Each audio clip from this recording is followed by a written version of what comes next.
Welcome to Forever Exiled. I'm Justin, AK Tags.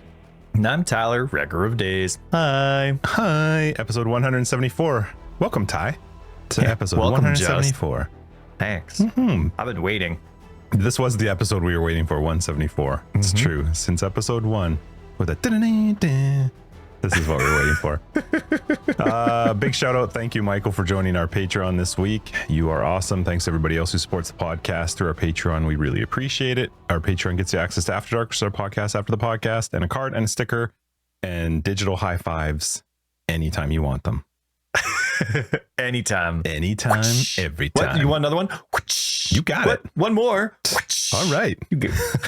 Man, anyway. Just love. Thank you guys so much for supporting the podcast. We really appreciate it, and agreed, helps out with a lot of stuff, as well as our private leagues, which we're going to be chatting about in a little bit. How was your week, Ty? Well, it was good. Speaking of that reminds me of wait, Joe. that wasn't our intro. No, that it's was, not, but that's what I did. Did we start off? Yeah, what did we start off as? You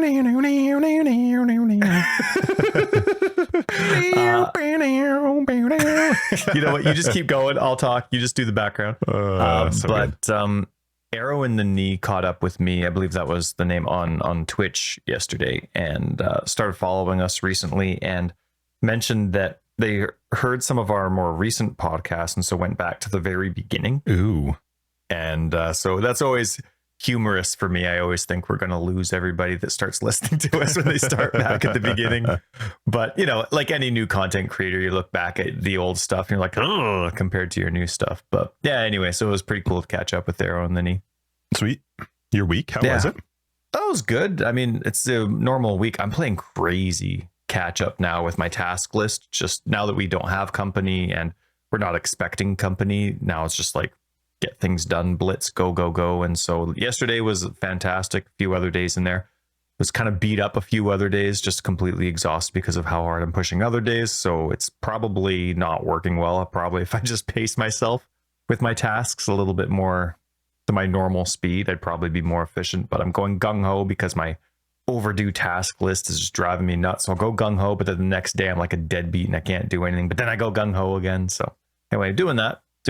And we had a dump of snow, some snow, not much, but it is, but now the ground's still frozen. So just waiting for that February day I'm waiting for my eczema to tick in, basically is what I do, because that's when my eczema starts ticking in for spring. That means that the climate's changing, springtime's coming. That's when my elbows and my hands get really itchy. We got Ty. Right? Exactly. So, well, I read, what was it? The groundhog that we normally use, or one of, I don't know, I forget. Anyway, it died. It didn't come up because it was dead. So sweet groundhog day. Is that real? I forget. Honestly, I forgot to check the location of it. It was a CBC article. Yeah. So it could have been anywhere in the country, but I thought it was from the lower mainland. But anyway, yeah, as soon as my eczema kicks in, Justin, as soon as it starts like getting aggravated with a change of season, I know the change of season's permanent and I can go out and buy the seeds for my garden and I'm ready to go. Sweet. So I'm just waiting for my hands to get itchy. I'm always excited about that. Always excited. Fun. Don't like it when it's turning from summer to fall. That sucks. Then it gets itchy and I know winter's coming and then that sucks. Anyway, also, we don't have COVID anymore. So you're all done with it again? We are. Kids are back at school. Wife's back at work and I'm still back. Did you ever get it? Yeah, you didn't get it, right? I got it. I got it once, but way back at the beginning. No, I guess the one time I got it was enough for my body and now it's fine. Everybody's like snotting and coughing and sneezing around me and that was fine. So it's good. I mean, somebody has to do stuff around the house while everybody's beat up. So works out well. How about you? You want to talk about your week or you just want to skip it? My week was awful. It was awful. Work is a shit show and it's going to be like that for the next couple weeks. So it is what it is, but we'll get through it. Yeah. I started feeling sick actually on Tuesday or Wednesday morning. I woke up and with that sore throat and I was wickedly angry. I was so angry because my kids had just gone through getting sick and all of a sudden now I started having a sore throat and it was really sore, like really hard to swallow. So I loaded myself up because I couldn't not work. So I loaded myself up with drugs and I don't know why or how, but it was gone the next day. And I'm like, well, all right, hallelujah, hey, I'll take it. Whatever that was for that day. I don't know what was going on, but yeah, no, you know what? The week, it has been what it is. It's nice to be home in the evenings and try to check out, which has not worked at all, but trying to. And we've been watching The Godfather of Harlem. It's a show on Disney Plus. What that is. It's it's the story of Bumpy Johnson. He was like a gangster drug dealer guy in the States in the like 70s, 80s, I think. Named Bumpy. Yeah, his actual first name was Ellsworth, but it's just fun to watch. It's got Forrest Whitaker, and I really like him. Yep, agreed. And so yeah, we were watching that in our evenings, and then we watched the Wakanda Forever last night. Is that on Disney Plus? Yep, that's on Disney Plus now. Oh, it must have just come out. Okay, well, I think it just recently came out.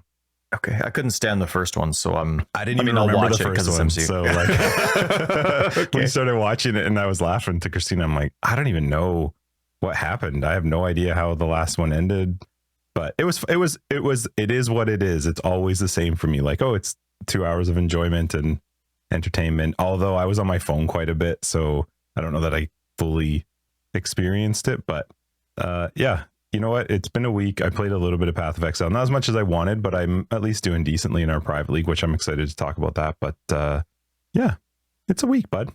We're back here. Yeah, you're only second out of everybody. There's only one person beating you. Just what's wrong with you? Artemzor, man. I can't. I don't know.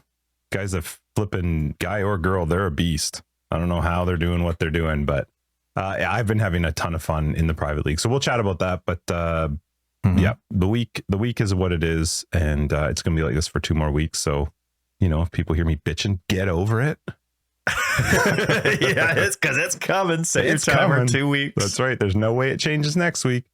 So yeah, it was a week. But let's get into some Path of Exile stuff. We're like only 7 minutes in. You're welcome, YouTube. Yeah, I like that you think that it's YouTube that doesn't like our day of the week, but it has absolutely right. I guess they are the only ones. No, it's we're good. Nobody's on the Discord going like, I don't care about your stupid life. on the Discord, sending us the tweeters. Oh man, you are hip. You are bopping with the young kids. Yeah, I know how that's to again really incorrect innuendo. Mm-hmm. No, I almost wanted to throw a kid today that wasn't mine. Just for the fun? Elementary school. Oh, just not for fun. Because they were being a prick to one of the like large vans that comes in for dropping kids off or whatever. Right, with wheelchairs and such. Oh, they were being in the way on purpose. Older kid. Kind of hard to tell, but it couldn't have been like a kindergarten or grade 1 kid. No. But I couldn't tell if it was like grade 5 or 3 or whatever it was. But they were like intentionally in the way, and then pulling the ESL card like they couldn't understand anybody. Yeah, I just just anyways. This is Class Gauntlet starting February 10th. And for once, Justin, our private league doesn't conflict with it. Oh, goody. Yeah, I mean, we already started ours and ours is going to end soon, but it's nice. Like normally we don't pay attention to what the other events are. We do what's best kind of like just so that we can participate in it with our lives. And so not in a self-centered way, but it's nice to interact with the community. Are they doing any weird new stuff? Oh, I didn't look. I don't play. Know. Yeah. This is Gauntlet plastered with prizes and great advertisement and good connections, and thanks to everybody else who helped. A little comment at the bottom. So hope it goes well for those that play. Hope you die lots and suffer and hate it. And what else? Good luck. Concept art. So this week the Calandra mystery boxes were on sale. The box or the transactions from the box? The transactions from the box. Oh, cool. Cool. Big difference. And now none of them actually, some of them interest me, but definitely not at the price, even their sale price, not a chance. Mm-hmm. Especially because Theta once told me that, you know, those like waypoint things where it like transfers you, like it's like a teleporter waypoint for your hideout. Mm-hmm. When you buy one, it doesn't come with 2. Yeah, you got to get the other one. You actually have to buy both so you can teleport back and forth. But once you unlock it once, you can buy the other one without having to get it lucky. But still, like that's so weird. A one-way teleporter? That is actually a little odd. That's dumb. Yeah. Anyway, that's not part of the thing, but that's one reason why I'm not going to buy it, because I look at it, I'm like, wow, on sale for what? $7? And I have to buy 2 for it to actually work the way I want? But then you can teleport. Anyway, Pretty awesome. And anyway, I'm like, oh, okay. Well, I like to take advantage of that little mystery box thingy thing. I like to see what I get. And so I did one on console, and I got the body armor on console, which was really cool. Nice. Yeah, don't know if it'll match anything I have, but I liked it. And that was just me spending my normal points, right? I bought a Weta, right, for 50 cents, 5 points. And then I go on to PC, and I'm like, oh, there's not really anything I want. And I'm like, oh, I'll buy some leaves for the guild hideout. Sweet. And so then I go through the transaction. I take 10 of my points, transfer it to the guild, and then I make the purchase. And I'm like, wait a second. I spent guild hideout money. How is this going to work? Like, it's not actually, like, once it's in the guild hideout bank, it's not technically mine. You know what I mean? Yeah. But I'm the account that's in charge of buying it. But technically, like, it could have been anybody in our guild where we had the reserve there, and then I spend it, but I got the credit for it. Oh, I see what you're saying. So I got the mystery box for spending the guild stash's money. Now, in this case, it was my money, but I could have had the mystery. So anyway, though, I think that's awesome. I think that's great. I don't think it's an oversight. I think it's fantastic. And I got the fire helmet thingy. So, did you? Awesome. Cool. Yep, I did. Sweet. Yep. So anyway, I thought that was kind of neat, spending the guild money as the officer or individual in charge, whatever they're called in the guild thing. It worked. I thought that was nice. I thought that was a good, well, no, and now I'm repeating myself. It wasn't, I don't think it's an oversight. I think that's a nice touch. Agreed. What else? So there's that. Anyway, so yeah, we have more leaves, guild people. Thank goodness. We have more falling leaves. Are you back to the grass, or are you? Yeah, I'm back to the grass. Okay, good. Because I know some people were upset. I know it's a lawn thing. But you know what I did? After people started complaining that the chess set didn't have enough lawn on it, I started looking at the different shapes and thicknesses of lawn to see if I could make a lawn underneath the, like you're playing on the grass. To make a lawn, like to see if the squares would make good shapes to actually make a lawn chess set, and then I would just make a new chess set. It wasn't though. It wasn't worth the effort. It took me about 2 seconds to realize, no, we're just sticking with the one that Falls made us ages ago. There were 2 little itty bitty notes here. We got the 0.2 just. Yeah. Not 0.1 Z, but 0.2. And kind of big. Nice to see it so distant. And then there was a hot fix for it. There was one that stood out to me. There was a bug that could cause Uber Maven to fail to transition phases, making the Maven unkillable. Oh, fun. That would be fun. Oh my goodness. Imagine, if you're someone that farms Maven on a regular basis and that's not an issue, every now and then when a boss glitches, no big deal. Imagine someone like me who's never even touched Uber Maven and then it happens. Like I actually get to really that hard. I know. So what's the thing? And I'm like, I use up a portal to go on the wiki and find out how to move them. Oh man, I couldn't imagine. I couldn't imagine. And then there was another thingy thing. Yeah. And this one actually stood out to me a little bit, but this is just me, reading way too much into stuff. Some Sanctum monsters can now be spectered. Yeah, I saw that. And spectered versions of Stalking Geist, a specific monster, will now be able to attack enemies. Lowered the resistance maximum. So that was interesting to me. You know why? Tell me. In my head, I have no idea how this works in the back end, but we're going to pretend that I do. In my head, spectering monsters is a big deal on the back end. Okay. Like for this one gem, you're going through all this effort of spectering these monsters. You went through all of them, making sure, does anybody need to change? One of them did, right? The Stalking Geist. They went through and added a bunch of Sanctum monsters that can now be spectered. Now, granted, we'll get into it because we're going to talk about the 2023 plans that they posted in a sec. And so in that, they mentioned that this league is going on until April. So that's still 2 months, which is a big deal. Or even 2.5 months. But do you do all that work? In my head, it is a lot of work. Maybe it's not. But do you do all that work for 2 months? To me, that says Sanctum's going core. I think Sanctum goes core in some form. Yeah. I don't think you go through and go through the effort of making specters for Sanctum monsters, and then this doesn't go core. Yeah. I can't find it, and I don't even know how far back patch wise it might be. I was trying to quickly scroll through our Discord because I remember somebody showing it, but there was a shoot, what are they called in Sanctum? The the bad things? Oh my god, I haven't played. The handshaky things. Well, no, but it's just the purple bad things. You can get the afflictions. Okay. There's an affliction that affected. I hope, I don't even know if I'm correct, but how I read it was there's an affliction that makes the monster's speed, like action speed, 30% faster. And where I always was confused by that one was the fact that, the skull that turns with the beam coming out of it in Sanctum. It always went like stupid fast when you got that one. It always confused me why it was affecting the traps. Apparently that was fixed, which is real. I don't remember if that was this patch or last patch or whatever, but I did want to draw that out because that was really nice to read. Was it? I couldn't find it in this patch note, but I saw somebody post it in Discord, which is why Discord's awesome.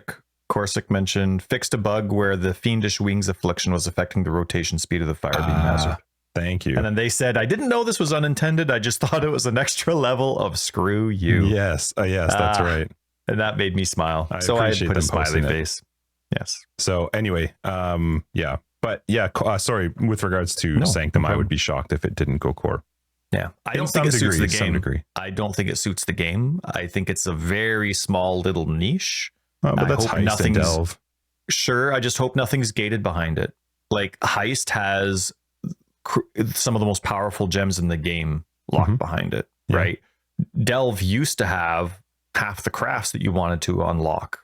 You know what I mean? And then it took them quite a few, 2 years to get rid of that and only make that part for other Delve specific things. So hopefully, because Sanctum does not suit normal gameplay, and I really hope nothing's gated behind except for relics. I would think there would have to be some adjustments to it for it to go core. I am okay with some stuff being gated behind it. The things are like relics, yes, makes sense. It's really tough though, because like I'm playing in our private league and I would kill for a sanctified relic of some sort because they're just so powerful, but I can't do Sanctum with RF, especially Ruthless. I just can't get to that degree of strength to be able to efficiently actually clear it. I don't think in Ruthless you get XP for them. I don't think you get XP. I mean, once you're into Sanctum monsters, once you're into maps, it means nothing anyway. There's no the Sanctum XP was from completing the room, not the monsters themselves. Right. But once you're higher level, that XP was negligible.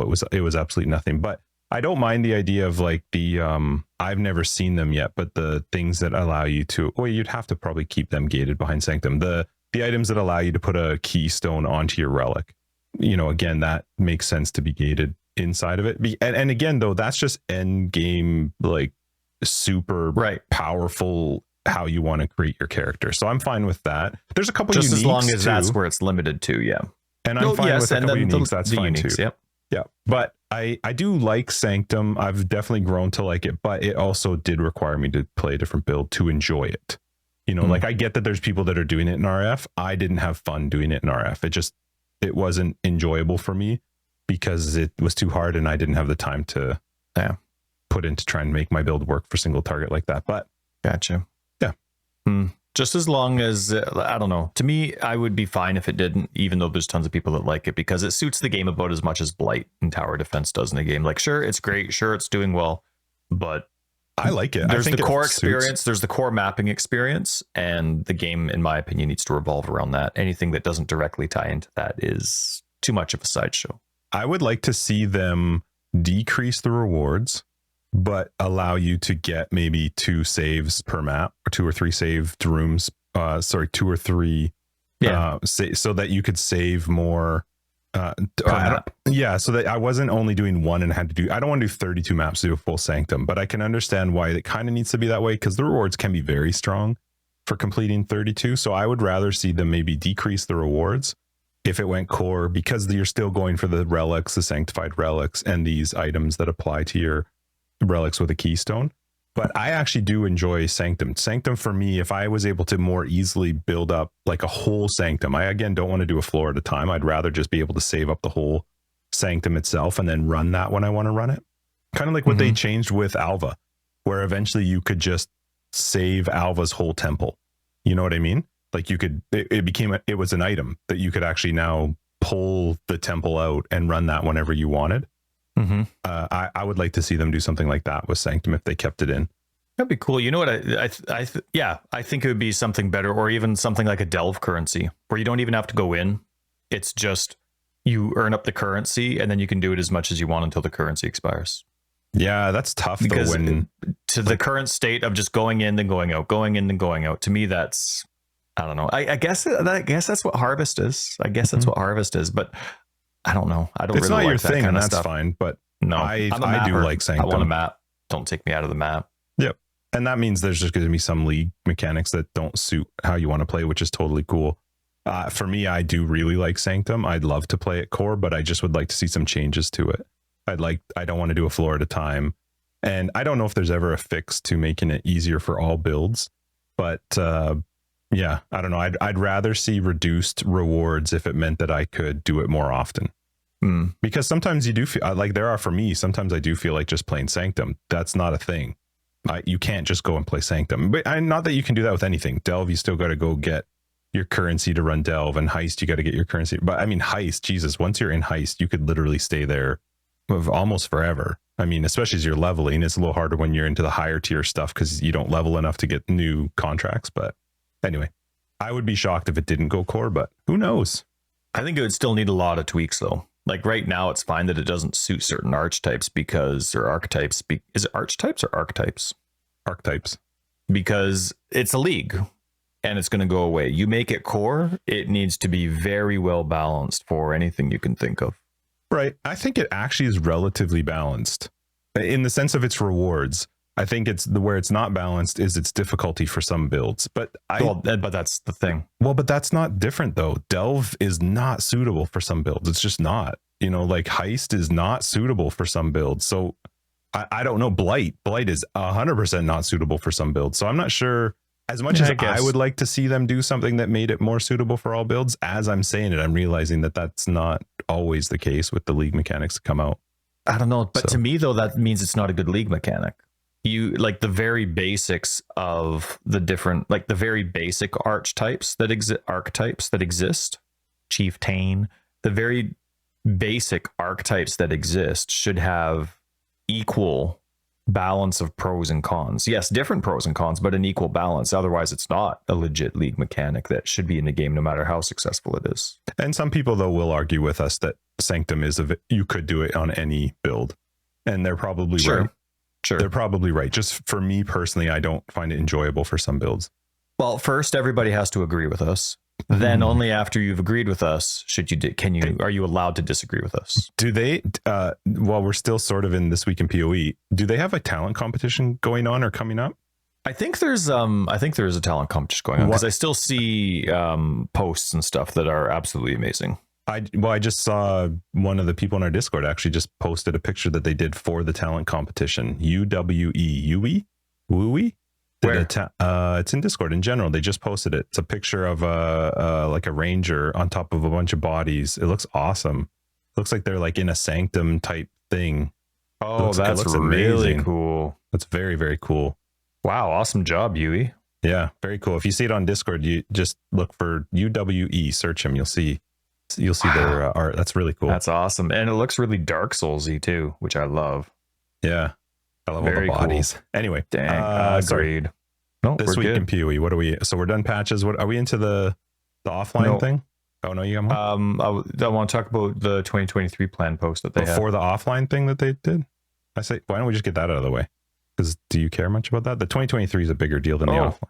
Oh, right. Yeah, the offline member thing is really cool. I'm glad that they did it. I like it when they add things that you don't hear a clamoring for. Like it's because they're thinking in the background about quality of life stuff as well. So this is fantastic for trades. Basically, you're going to duck out for a trade, come back in, you're still in the party. It's no problem at all. Oh no, wait, you have to leave the party for trading. Well, yeah, you leave the party once you're done trading. Okay, so you can't come back in the trade. So what it is so you still have to be invited for the trade. So it's like it's mostly if you disconnect or something. Right. Which is awesome. Yep. Or if you're doing the like how a lot of people sign out and sign back in for the portal. Yep. Yeah, that's actually a good point too. Mm-hmm. Yeah. I thought that was cool. We'll see how it impacts us, but I know there'll be a lot of people that'll appreciate that in no time. And then it's nice to not have to constantly re-invite somebody, because we've had that. If we're playing with Josh, me and you, and then somebody disconnects and you got to re-invite them or whatever. I mean, in the trade sense, yes, it's still going to be the thing, because you got to leave the party and join up with someone else. That's not going to change. But so I guess next is like temporary trade party versus perma party. You know what would be nice though is set up like a trade party quick, go boom, boom, boom, and then there's a difference with restrictions for trade party versus perma party. You don't leave your perma party, you're part of a trade party. All the same. No, it's good. No, it's so easy, Justin. They can do it no problem. I can already feel it. They're like, oh wow, that Wrecker guy, he's got a really good trade party idea. I would like to see something where if so let's say you and I are in a party and Josh leaves to go do a trade. Instead of me having to re-invite him back or you having to re-invite him back, he could like right click our names and join the party, and we would get like a thing to accept him or not. Oh, that would require them to improve the friends list. Yeah, because then you could have, like friends that can join your party anytime, and then just friends. But you don't want to call them acquaintances. So you call them friends, and then in normal Path of Exile term, you call benefits. Wouldn't that be awesome if it was friends and then friends with benefits as opposed to Uber friends, which you never want to do because you never want to compare friends. So friends with benefits is that's special. Perfect. All right. Anyway, so let's talk about 2023. Man, that's fantastic.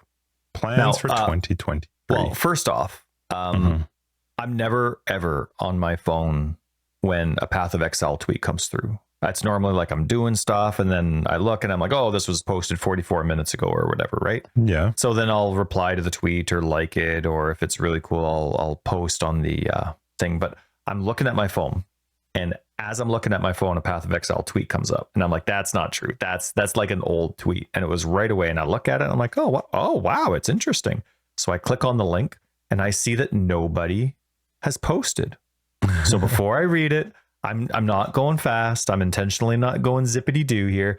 I click on the thing. I go to reply and I go, huzzah! Exclamation mark. I spell it wrong. So then I backspace and I go, huzzah! And then I post it and I'm first. Did you add the additional text then after? Like you had yes. So then I went back in. Then you read it. So then I read it and then I replied. That's awesome. I added on to my huzzah and I was still first, of course, because that's how it works. And then I copy and pasted that comment onto the tweet and replied that with the tweet. And Daniel awesome. Moe on Twitter called me on it. Yeah, He's like, awesome. I see what you're doing, Mr. First Post. So I thought that was really funny and it was really cute. And thanks, Daniel, for the little interaction. But I was first without trying, kind of. Impressive. Yeah. But Daniel, you also had very nice things to say to us. So thank you so much for going out of your way to be so kind. I appreciate it. Very cool. Yeah. And thanks to everyone else that does that as well. We don't mean to shout out or not shout out certain people, but we appreciate all of you. And you're just, the feedback's super awesome. Fantastic. Yeah, it's very nice. Yes. So the 2023 plans. What'd you think? Well, I read it. I enjoy reading into these a little bit because I'm pretty sure that I'm a bit of a savant when it comes to grinding gear games. And I'm pretty sure I'm right. Fancy the Path word, of Exile 2 is coming out right after ExileCon. 3.22 is not real. When they specifically said it's like not. Go home. No, they told people though. Here, let's go through this. Okay. So Path of Exile 3.21 expansion is going to be extended to April. I'm fine with that because I do like Sanctum. I think this league, even if you take Sanctum out of it, the core gameplay is in such an incredible spot, which is awesome. I'm not sure it's enough to keep me in it until April. Like that's quite a long time, right? For another 2 months. But retention seems to be nuts. Which is great for them. I'm super happy. I'm just saying for me personally, I'm not sure I can go another 2 months. I don't have any more goals that I'm attempting to reach in the main version of it. I'm just having fun. But Ruthless also like sucks a little bit of that out of you because it's just tough. So it might be fun. Maybe it will actually be fun. Go back to Sanctum and feel like a god, because that's not Ruthless. But I don't actually care. I'll tell you what, I would way rather have them expand or extend a league if it means that it is truly because it's giving more development to the next league. And if that 100%. Is true, which that's what they're saying, do it anytime you want. I don't need a new league to come out every 3 months. Obviously, it's enjoyable because it keeps people in the game and it's something fresh and new. But if it means that 321 is going to be better and more polished, knock yourself out. I'm totally fine with that. Yeah. Quality before quantity any day. I mean, we want to play it as much as possible, and changes obviously help that. Well, not for me, for everyone else. I'm just keep it the way it is, okay? But yeah, I totally agree with you. Quality over quantity. I think that's actually what I posted on the thing too. Oh, did you? Yeah. Did you make your shirt? I did. I made the shirt. It's it Superman wearing some Jordans. But dude, Superman, like I couldn't Doesn't see he the look like a Jordans, beast? which is awesome, but it's a wicked position. You did really well. Yeah, I was You so both happy with did it. Like awesome. he's just so ripped. Superman's ripped. Yeah, it's Superman wearing some Jordans. It's fun. Maybe I'll take a picture of it and put it on Discord. But Agreed. yeah. So yeah, the 2021 expansion is getting delayed until April. They said that it's a good league to do this because Sanctum's going strong, but they're not doing it because Sanctum's going strong, but they're comfortable doing it because Sanctum's going strong. I'm totally putting words in their mouth here. That's right, though. And then it's just for the sake, for the most part, like my guess is like 90%. There's some other parts of it, sure. Right. Yeah. 90% is because they really want to nail 321. Right. We're in 320. Yeah, 321. Yep. They really want to nail 321. But then it's also so that the transition dates from 321 to 322 coincide nicely with ExileCon. Which, what did they say about ExileCon? We announced last year that ExileCon will take place on the 29th or 30th, 29th and 30th in Auckland. The convention showcase will have everything you need to know about Path of Exile 2, Path of Exile Mobile, which is why everyone's there, and Path of Exile's 322 expansion. We have a lot to share with you. Let's see. They recommend doing traveling before the convention, not after, because they're currently planning to reveal 322 expansion at ExileCon, and the launch will take place soon after, roughly 2 weeks afterwards. Justin, do you have something to say about that? Yes, I do. And here's what I have to say about it. I cannot wait to tell you. Okay, so first off, it's Path of Exile 2. It's not 3.22. And here's why. One, a normal expansion happening 2 weeks later. Oh, come on. You're not telling people to like leave early and take off right away and come right for a normal expansion. For just a normal expansion, please. Unless it's like the most incredible, you get a mirror, you get like, it's just not. It's not a normal expansion. But I'll also tell you here's the other thing. I'm gonna kit and cat noodle the lore in their post here. Oh, good for you. They say we should have her on sometime. We've chosen this date so that we can make sure 321 gets all the development time it needs and that our release schedule for the year fits nicely along ExileCon and release dates of other games. I wonder what other game they could be referring to. Yeah, right. You're not talking about some other company's game. You're talking about Path of Exile 2. You don't think that's in reference to Diablo 4? No, I am right now 100% sure. Right now, considering the release date when is Diablo 4? Diablo 4 release date, June 2nd. So, there you go. And when is this? This is July. Yeah, Diablo 4 is already Screw out. that. Yeah, it is. Exile 2. So, I do. Hang on. Diablo coming out before June is only. Oh no, that's 2 months after. I was getting my months mixed up. 2 months after 321's out. Okay, that's good timing too. That is good. They probably thought about that. Yeah.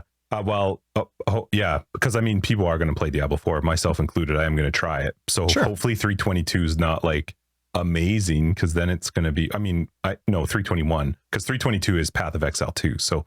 According to your logic, Justin, 321 is the last Path of Exile 1 test league. It will be the last Path of Exile 1 official only Path of Exile 1 league. You heard it here right now. Guaranteed. Inside sources, unconfirmed. Facts. I just it's fun. It's fun to see what happens in July with them, but it just, I don't know, man. Like, would you really tell people to come to New Zealand early and get your experience in so that you can leave right away? Because, hey guys, we have an expansion coming. Imagine if, so let's say all this is true and you're going through and you're like, okay, so I'm going out with my wife and kids. We're going to go check out Hobbiton. We're going to go check out all the cool we're leaving cave stuff. And you got that all planned out afterwards. And all of a sudden you get this tweet that's like, and like all of a sudden all like those spoilers they do about or not spoilers, but like the teases for the coming league. But you start seeing that it's all Path of Exile 2 stuff. And you're like, hon, I'm sick. We gotta go. They won't give any teasers, but what'll happen is those people at ExileCon and people watching, I'm telling you right now, they're going to see it, and I would cancel my plans and go home. Oh, well, hands down. You'll find out at the convention. You can go to New Zealand anytime. God. Yeah, anytime, because it's cheap for us Pacific Coast people. Mm-hmm. Hey, you really though? You think so? Yes, they need 100%. The beta. When's the beta then? They've probably been doing the beta. They've been betaing behind our backs. What? We don't need to know. People don't need to know. Betaing around. I don't think the beta. I think. I think it's Path of Exile 2 coming July or August of 2023. Maybe realistically, the beta starts 2 weeks after the convention. Not realistically, unrealistically. Realistically, you better make sure you're home because you're going to want to play Path of Exile 2. You better not cry. I don't know. Right. They're talking about release dates of other games. I know what they mean. They're just being sneaky in there. Now, but whatever it is, it'll be fun. It'll be exciting. What do you think the attribute requirements are going to be for the spears? I think those are dex weapons. It's got to be dex. Dex and strength. Dex and strength. Think so? Yeah. All right. You don't need to be smart to hold a spear. You just got to be nimble and strong. You don't even need strong though. Maybe they're pure dex two-handed weapons. No, some of them are like halberd style. They're heavy on the end. I'm not a big halberd fan from Dark Souls. I never liked any of those movesets. Yeah. I'm more like the monk staff from Diablo 3. Like I like that. That was like really fast hitting sounds. You're more like Deckard Cain. You're just sitting in the town going like, let me tell you a story. If I could level up, yes, I would be. You know, it's funny. My first interaction with Diablo was Diablo 3. So you never played 1 or 2? No. So when he died, I was like, it's like a big deal. A big deal to everybody else. And I'm like, okay, whatever, man. Didn't need him. No, obviously not. Yeah, way to go. That's too funny. Anyway, it'll be fun to see what happens, but I'm calling it. It's Path of Exile 2. You heard it here. You heard it here. GG thinks you're an idiot, but you heard it here. Right, Just? You did. So what are we going to... How was your Path of Exile week? Well, before we get into... Like, we've been playing a little bit of the private league.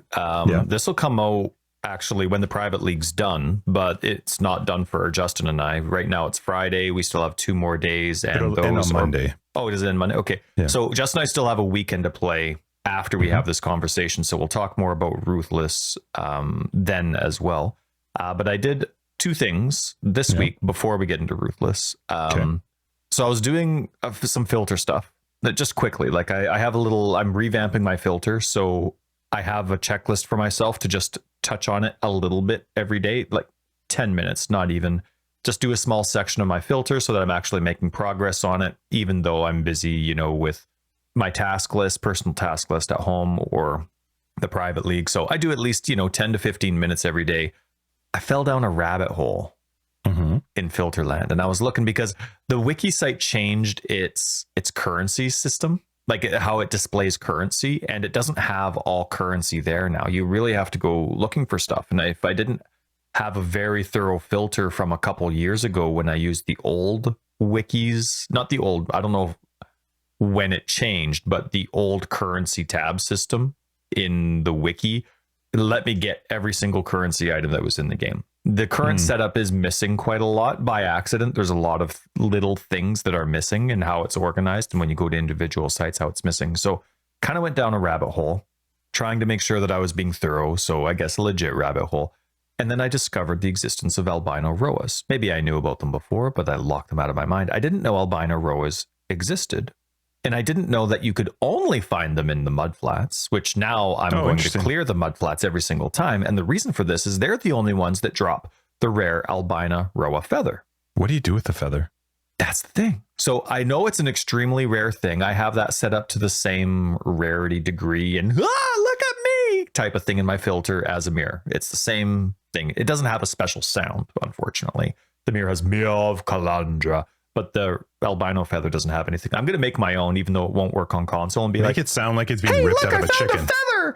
No, what? Make it sound like it's being ripped out of a chicken. Like this. Yeah, like.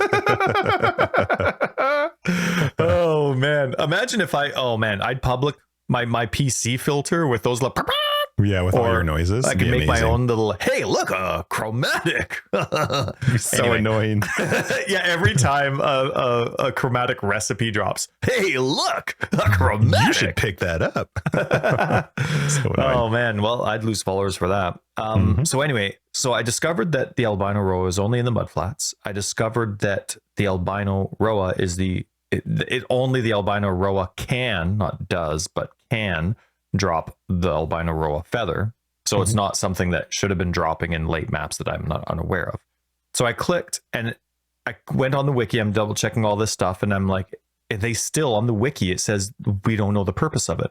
And I'm like, what? So I clicked on the source because that was tagged as a source. So I clicked on the source and it's a post by Chris Wilson that says, wait for it. I got to bring this to the side here. It's in reference to something else, but then on an unrelated note, I observed recently that there was a vendor recipe added to Path of Exile a while ago, and it isn't common knowledge. I only know of one player who knows this recipe. We like vendor recipes, unique items, etc., and uses for the Albino Rhoa feathers to be a secret because when people find those recipes, we like them to be able to keep it a secret if they want, or to share it if they want. I promised not to disclose what the recipe was, but I figured it was fair game to remind people that there are secrets worth uncovering in wraeclast. And so I'm like, that's cool. So I reply to this Path of Exile post, and I'm like, I love that still no one knows what an Albino Rhoa feather is for. So obviously because I've replied to it, I bumped the post, but now that my reply is there, I saw the reply above me because that's just what it does. Like it just shows you where your reply is in the thread. And I see the person above me. The last person to respond in this thread was November 6th, 2013. Oh my God. And so I found a thread that replied to it from 10 years ago now. So you necroed a thread. Is that what that means? Because Shovelcut, thank you very much, Shovelcut. He said, Shovelcut said that's one hell of a necro, sir. And is that what that means? Yeah, it's to bring it back from the dead. Oh man, that's awesome. Yeah. So, So anyway, I thought that was hilarious. So I did that this week, as Shovelcut would say, and as you would say, I necroed it. I didn't know that was a term. Okay, so that's good. What else? Right. So remember I was talking about the shaper voice lines, like the Mir of Kalandra, that kind of stuff. Well. Those are default. I can use those and you can type them in like SH mirror as your sound. Instead of the numbers 1 to 16 in your sound filter, you could use SH mirror or SH chaos and it'll go chaos orb. And so they're actually in the default game to the point where it's in the system. So I can even put that in the console version of my filters. So I'm like, hey, like, listen, this post that I'm getting all of this information from, it was posted in just a random post. It was posted in 2017. And I'm like, so I make my own post. I'm like, hey, I reference this 2017 random post for these. Are there any other voice lines? And GGG actually responded, which was awesome.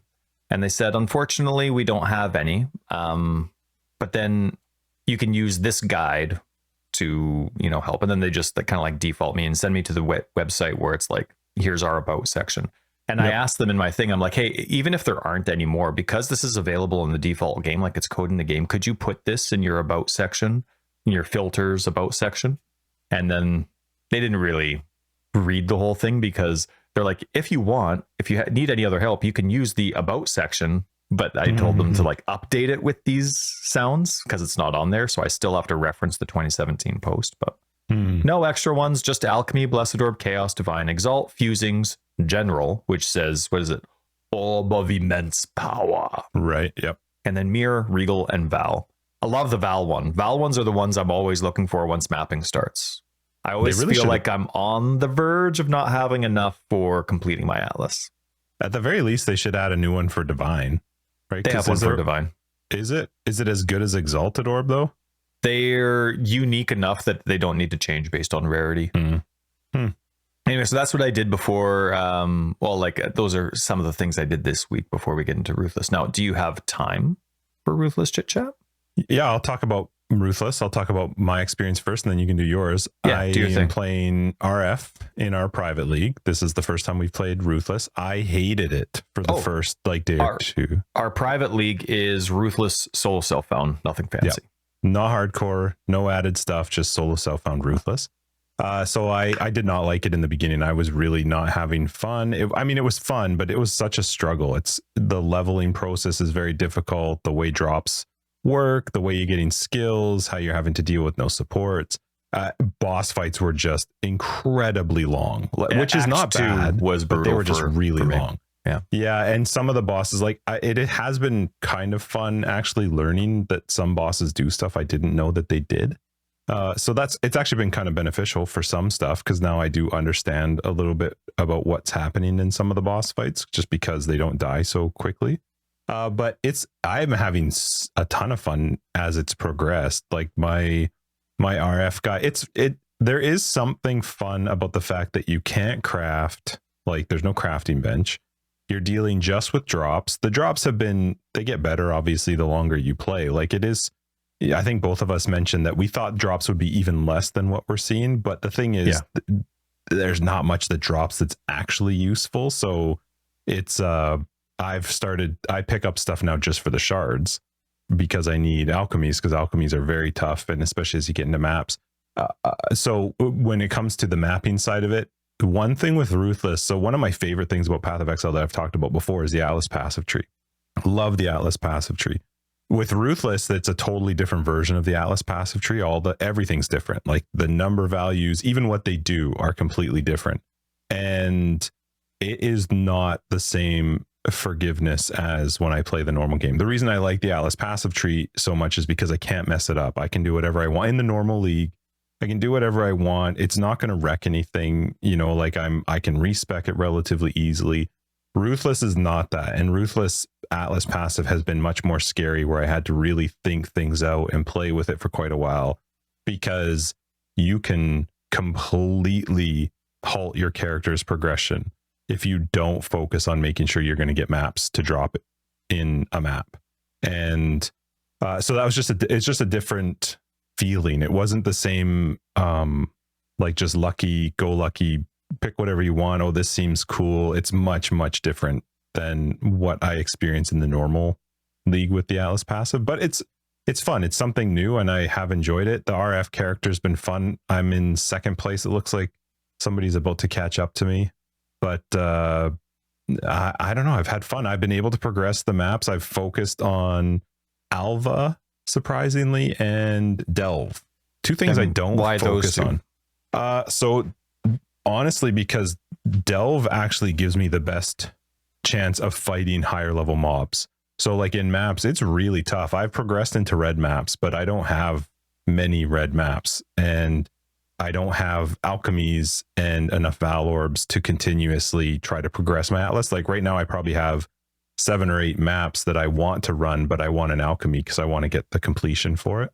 But when you do Delve, as you go deeper in Delve, you're increasing the monster level that you're fighting, right? So if I'm doing maps at, let's say, tier 10 or 11, I'm capping myself at like a 77, 78 monster level.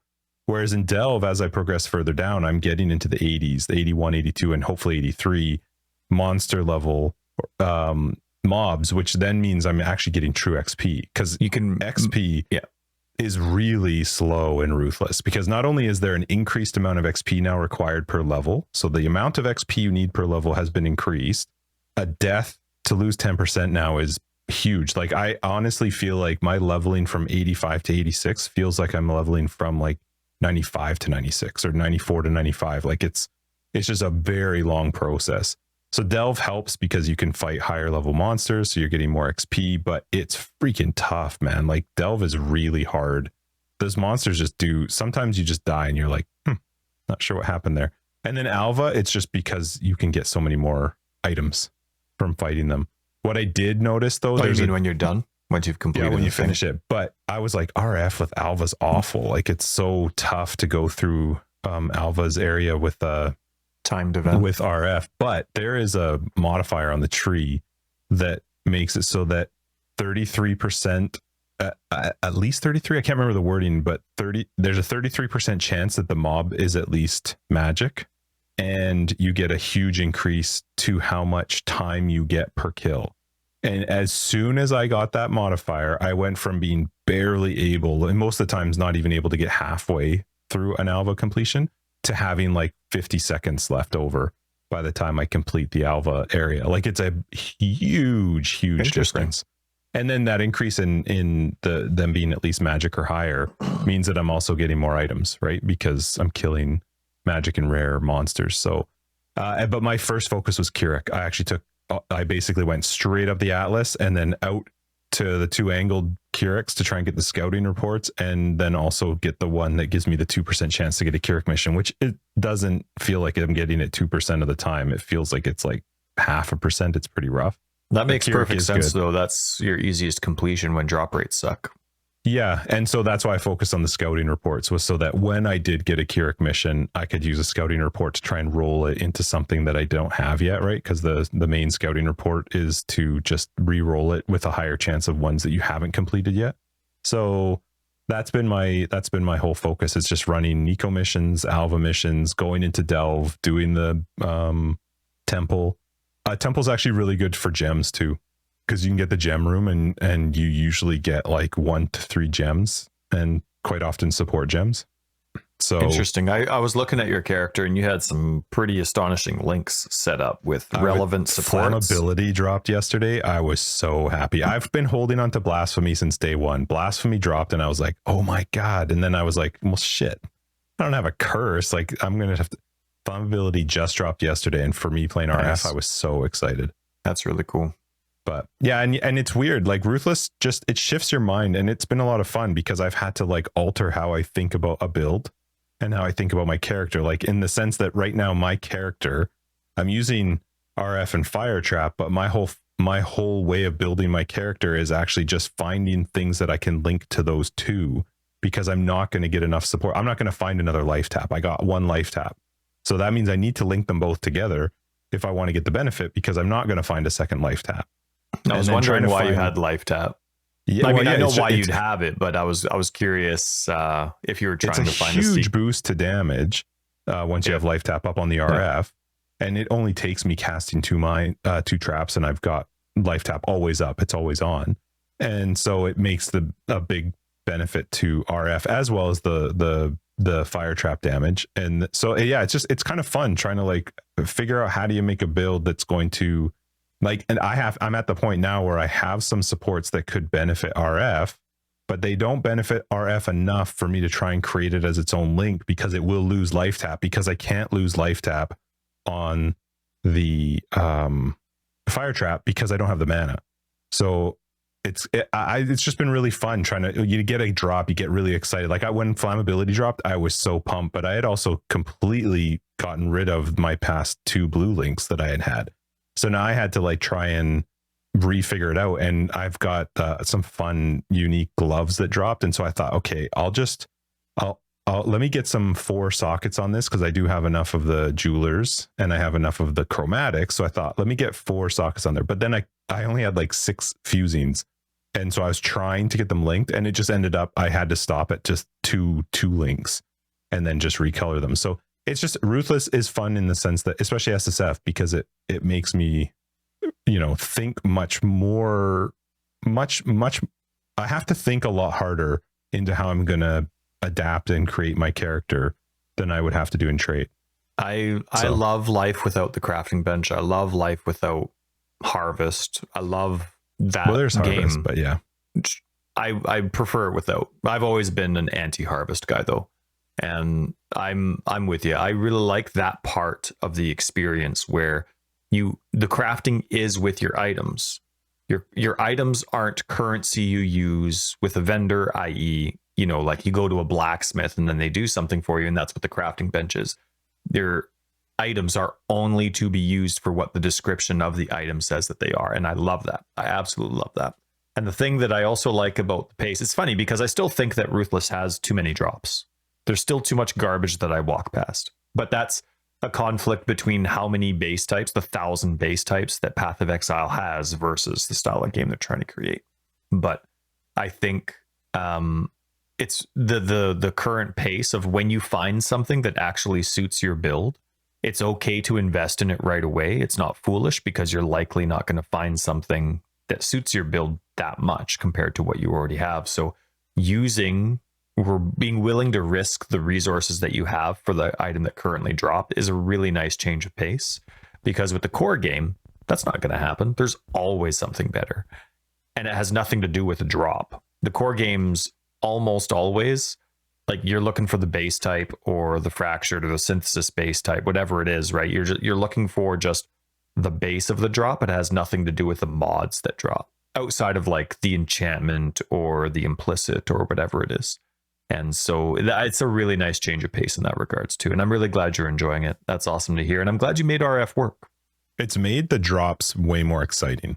It really has. Like, where you like when something drops, you actually have to stop and consider, well, could I make this work? Like, this would be beneficial, but what would it cost me? How would I, like I'm running a 3-link chest because I cannot find a chest with more armor. And as a jug, it's not worthwhile for me to take a piece of armor that maybe has a 4-link with a higher life stat if I'm going to be dropping 600 armor.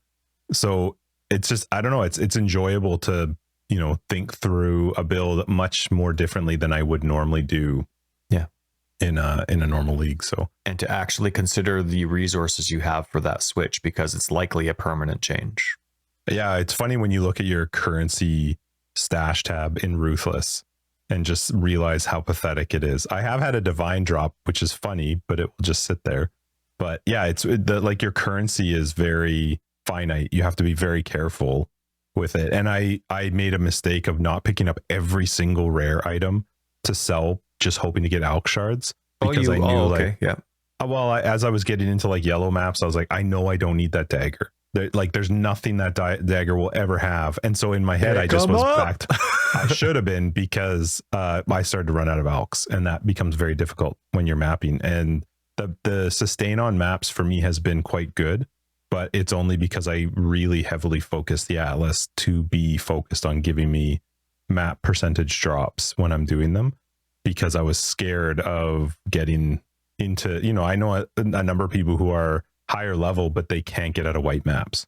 And the problem is, if you've spent the points in the Atlas passive, good luck. I've not seen a single regret drop ever.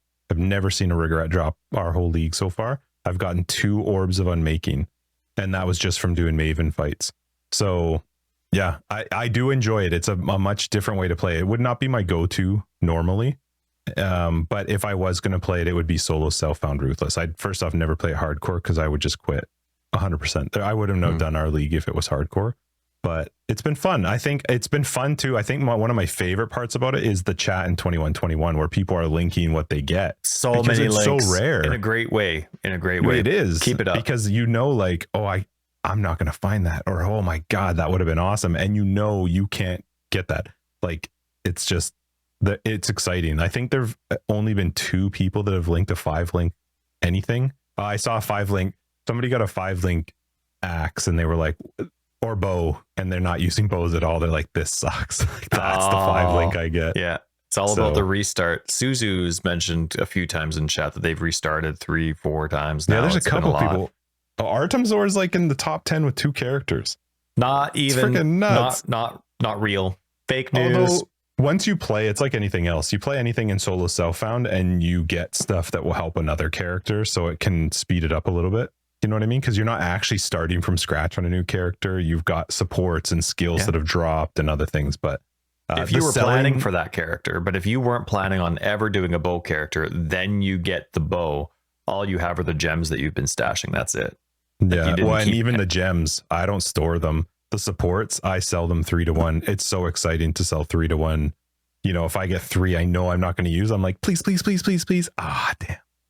You're lucky. I think I've had 3 supports drop, and 2 of them are Archmage support, and I'm using Vortex.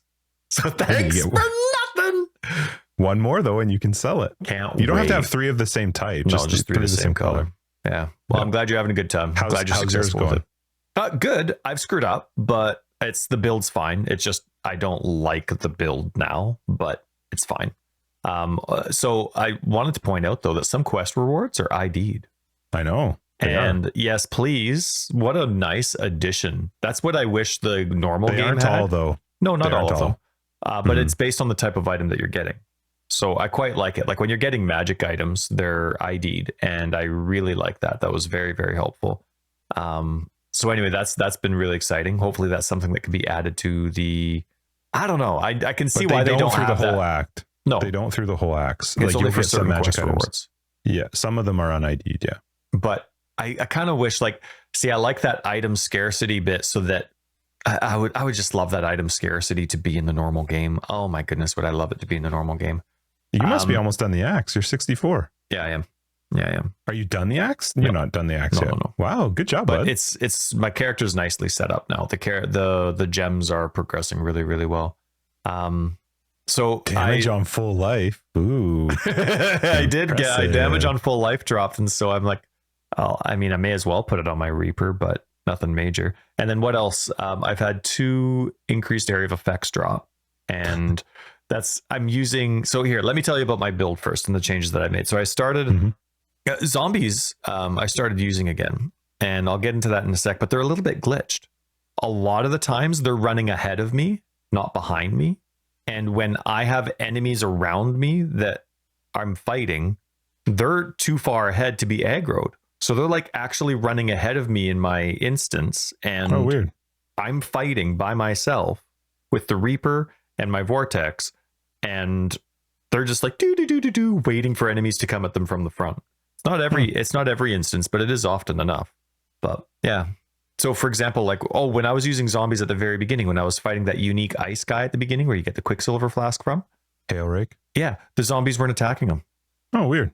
Not at all. Just like I had to like keep running away and then trying to direct them towards. It was the really weirdest thing in the world. But he also did something. It was kind of like it was the same AI, I guess. That ice unique enemy was cheating. Shooting where I was going to be, not where I was. Does that. Even in the core game, it's never happened to me in the core game. I've always been able to easily this dodge. is like the greatest player in the whole world. He always knows where you're moving to. I've only experienced that in Ruthless. Oh, he does that in the normal one too. It's super frustrating. I feel like I'm having to juke out something that knows what I'm going to do. Right. It's so frustrating. Right. Yeah. I'm getting really weird layouts all over the place. Like going all along the riverways. It was the weirdest thing. It was faster for me to go along the outside edge instead of like try and follow the path and do. It was weird. The pirate guy, who's the pirate guy? Fairgraves. Yeah, his waypoint was like on the farthest side of the map. But like this is happening everywhere. The craziest map list. Not a complaint. I kind of like that randomness. I wish it was that random that often. So originally I was doing my Reaper build that I've been mentioning in previous episodes. I was doing Elementalist, Reaper, and the idea for that is that I love the defenses with it, but then I also really like the auto-resing of the golems, so that massive bonus that the Reaper gets from consuming an ally or a minion, it's just constant and it's easy, it's stress-free. But I switched from the Elementalist to the Necro before I ascended. I decided in my head I wasn't going to go Elementalist. I was going to go Necro. And so I ascended to the Necro, and I was using skeletons to give my Reaper the consuming buff instead of the golems. And I did that because I was nervous about the resists. There's the Commander of Darkness node on the left for the Necromancer that gives plus 30 to all elemental resists for not just myself, but for my allies. And I'm like, that's going to be a big deal for this. So that's actually the node that swung me over from the ease of play of the Elementalist. But I still don't regret the choice in terms of it being Ruthless, but it's not a fun play style. Like, I don't like constantly casting the skeletons so that I can make sure that my Reaper has the buff, because the idea for the peace of mind for me with the Reaper is that that's my primary skill, not the skeletons. So even if my Reaper dies, I'm hitting the Reaper button, and instead of it swinging to attack, it's automatically resin. And so, but now I'm finding I'm not doing that. The Reaper's not dying anymore because I got a nice bone ring, and then I got Commander of Darkness, so they're capped on resists. But prior to that, my primary button ended up being skeletons for the sake of the Reaper, but then I wouldn't realize the Reaper was dead every now and then. So it wasn't my favorite. It's a lot more busy, But then I had to respec a bit because I'd already the golem cluster in the north of the tree. I'd already specced into that, expecting to go elementalist, and so then I didn't. And so as a result, I ended up I picked clarity instead of skeletons at the beginning of the game. And because I was thinking of sticking with SRS and the Reaper, but then I didn't. So then I should have picked skeletons, but I didn't. So then I used one of my free points with Ciosa to get skeletons, which, yeah. And then what else? So then I had to use my respec points to unspec out of the golem tree, because now I can't use golems because the Reaper's just going to consume them. So I may as well do something that doesn't have a cooldown to consume, like the skeletons. And so then I went over there. So I wasted that quest reward a bit for picking skeletons, but then I switched from skeletons to zombies. One free skill that I picked ended up being useless, because now the zombies, now that I have the Bone Ring and Commander of Darkness, and the zombie skills now actually leveled up. I'm, in Act 5, 6, 7, 8 now. I think I'm in Act 9, whatever it is. But the zombies after around Act 4 started surviving for the most part on their own, outside of the Reaper consuming them. So now that was a little bit less stress-free, or a little bit more stress-free. And so now I kind of wasted the skeletons. Now I'm back to zombies. And then I'm like, I still want that active skill, the thing that I'm doing a little bit more. So then I added Vortex dropped for me. Oh, no. Nice. Vortex was the second skill that I bought. I was looking for what could I spend my other free skill on with Ciosa? And for some reason, Vortex stood out to me. So I picked up Spiritual Aid and I'm using Vortex. And it's actually worked out really, really well. Vortex, as it levels on its own, I don't have any damage for it. I just have increased area of effect linked to it. And I have damage on full life linked to the Reaper, which I don't like with minions. I know it works really well for the Herald of Agony, but it doesn't make sense for a lot of the other ones. But often enough, because my Reaper is leeching 1% of its damage as life, it is on full life, especially at the beginning of battles. And a lot of the times that big dash in that I use with the Reaper skill, it does a bleed right off the bat, and it's doing that while it's at full life. So that's nice. Generosity dropped for me, but that was like the support of a support, which is hilarious. So it was like, I need another support to make that work. So anyway, but yeah, no, it's been a lot of fun. It's been a process. My build is definitely not min-maxed. I would definitely go back to the Elementalist if I was doing Ruthless and just hope for better resists on my gear. I think I prefer that much more. But I'm not disappointed with the Necromancer choice. I've ascended twice. My third one's going to be for, what's it called? The one that gives you Unholy Might. Oh, yeah. Chaos damage. That's the third one I'm going for. So, yeah. So, but I've been having a lot of fun. The build's been progressing really well outside of like the shenanigans when I was using SRS and I couldn't beat the Weaver and I couldn't do that. Like some of the bosses that just aren't designed for the skills that I chose for Ruthless. Out after that, the build's been progressing really nice, no matter the gear that I've had. And I've actually had a lot of rares drop. I had 2 items drop that had item rarity on it. So I think I'm just over 20% item rarity now. And I've been IDing every single rare that comes my way. And so any base type that's interested me that's dropping normal, I have more than enough transmutes to say, hey, did that work? Oh, too bad. Hey, did that work? So I'm vendoring almost every item that I'm transmuting, but I've been really lucky on some. So I've had some decent items drop as well, which is really nice. I can tell you though, in slower gameplay, the Lightning Storm enemy mod is so annoying because they take a lot longer to die. And it's the screen's just loaded with it. Like I can't even look at the screen. It's so crazy.